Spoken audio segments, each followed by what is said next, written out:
કે જો આપણો માલ આવ્યો તો હવે આવું કોઈ ના બોલો બકા, તકલીફ રહેવાની.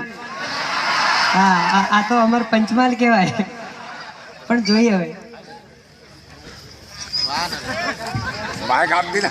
जी हाँ, जहाँ देखो वहाँ इश्क के बीमार बैठे हैं, जहाँ देखो वहाँ इश्क के बीमार बैठे हैं, कितने तो मर चुके लेकिन सैकड़ों तैयार बैठे हैं.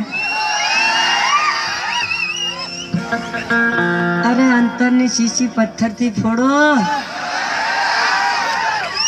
બધાને મજા આવે છે ને? તમે કહો તો હું ભજન હોઉં કહું છું, પણ મને હમણાં એક જણે આવીને કીધું ભાઈ ભજન બંધ કરો કે, અને મને ભજન બંધ કરાવનારા તમે જ છો.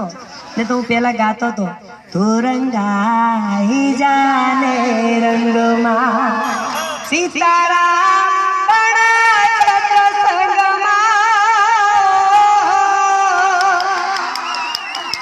અને મારા ભેસા સુરમા પાના રંગમાં. પેલો મન કે ઓ ભાઈ પીલું કરો એમને ટેન્શન વાળું. એટલે ભજન સંતવાણી પણ આપણે કરવાની છે, પણ થોડી મોજ કરી લઈએ, કારણ કે બધાને એવું છે તો પછી કોમ મગજમારી કરે છે.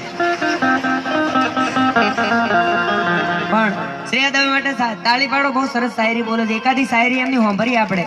મહેમાન બનીને આવ્યા, મહેમાન તો આપણે મહેમાનોનું કેટલું મન રાખીએ ને. અંતરની શીશી પથ્થરથી તમારે જેવી મળી જાય તો મારે રમલીન હોવું છોડું. જેની ઘરવાળીનો નહીં થયો મારો શું થશે? તમારો આ શાયરીનો પણ મારો જવાબ છે.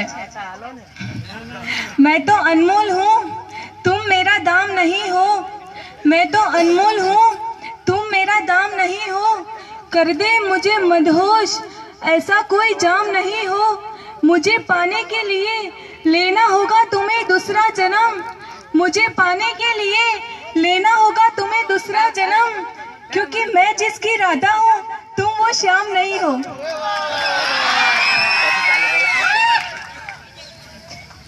માઇક એક જ છે, બીજું લઈ લો. મારી જોડે તો મને ખબર નહીં ભાઈ, તમે આવો. પણ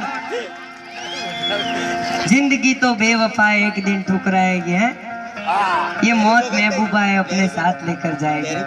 तारी માટે તો 5 માળના બંગલેથી ધોકો મારો ને તોય મારું, તોય જીવતો ને જીવતો. એ પ્રેમના રેટેન્શનમાં મેં તો લાલ બિયર પીધો છે. એ રાધા તારી યાદમાં લાલ બિયર પીધો છે. આ રોમ ખુશી